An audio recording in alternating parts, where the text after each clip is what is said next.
Okay, so what we are supposed to do is to evaluate the following expression given that x equals to 3, y equals to -4, and z equals to 2.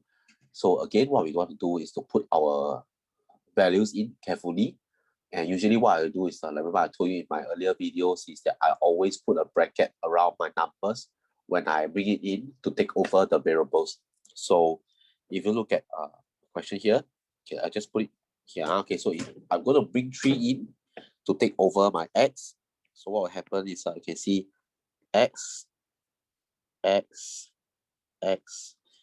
going to be replaced by 3. 3.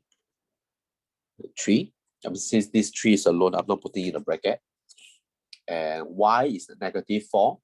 Now, especially for questions like this where there's a y square, you have to be careful because the whole negative, if y square and you're putting your y as a -4, then the negative will be squared as well.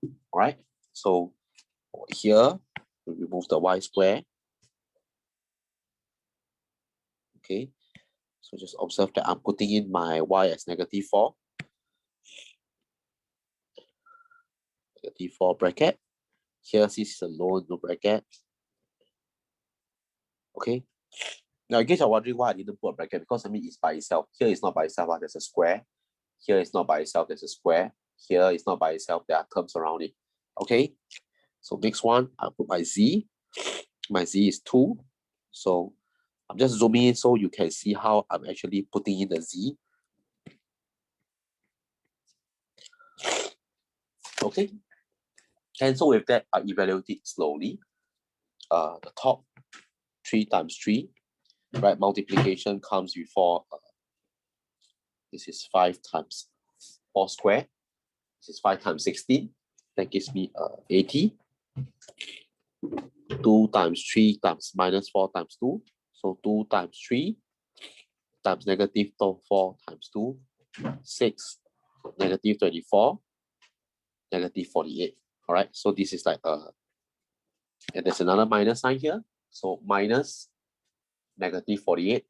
That gives me a plus 48.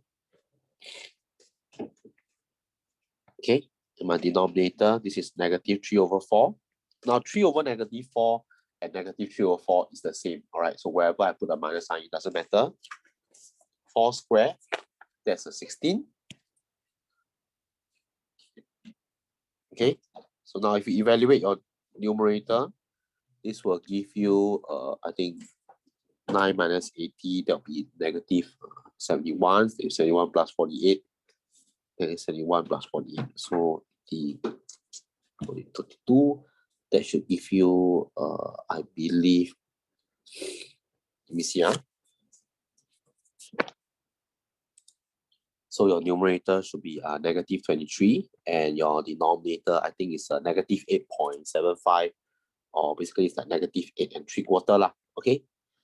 Right. So I mean, this can be done easily using the calculator. So the final step, after you do a substitution, your answer should turn out to be 92/35. Okay. And so you notice what I did is I put the values in one by one, and as I put them in, I'm very careful to use the brackets. Okay. So this is just to make sure that I do not have any careless mistake, especially if I were to put in the brackets here, for square. Okay. Can. Okay. Thank you.